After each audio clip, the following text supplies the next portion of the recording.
इससे प्रदेश के 4 लाख शासकीय कर्मचारियों को लाभ होगा। नए नियमों के तहत 2 लाख से अधिक पदों का सृजन होगा। SC/ST वर्गों को उनका वांछित प्रतिनिधित्व मिलेगा। नए नियमों में अनुसूचित जनजाति को 20% एवं अनुसूचित जाति को 16% आरक्षण प्रदान किया गया है। उधर सरकार के इस फैसले पर सियासी हलकों और कर्मचारी संगठनों में कैसे बयानबाजी तेज हो गई है, देखिए रिपोर्ट।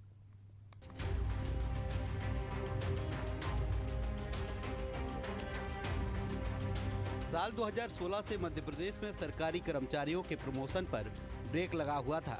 वजह थी प्रमोशन में आरक्षण का मामला, जो सुप्रीम कोर्ट तक पहुंच गया था।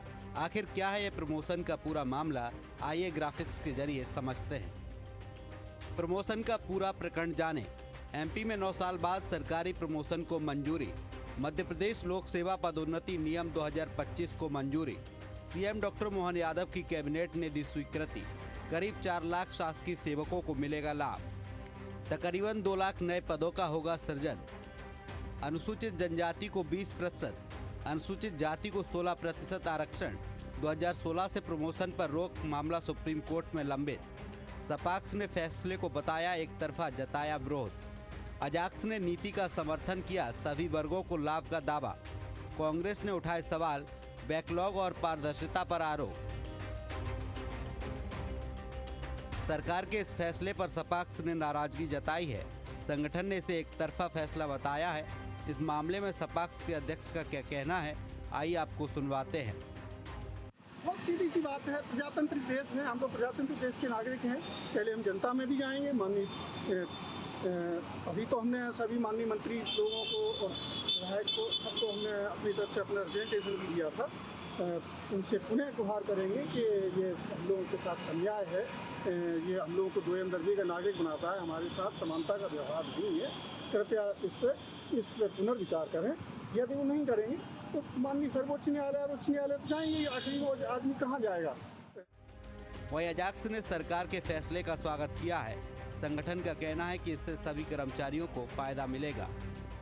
माननीय मुख्यमंत्री जी ने यह पदोन्नति का निर्णय लिया, इसका एक स्वागत योग्य कदम है। इस नियम के अंतर्गत अब ये होगा कि पहले जो आरोप लगता था कि अनारक्षित के पदों पर अनुसूचित जाति जनजाति के अधिकारी कर्मचारी आ जाते हैं, जूनियर होगी भी, वो उस पर रोक लगेगी। ऐसा होगा कि अभी सबसे पहले अनुसूचित जाति जनजाति के अधिकारी कर्मचारियों का प्रमोशन होगा तो वो अपने पदों पर चले जाएंगे।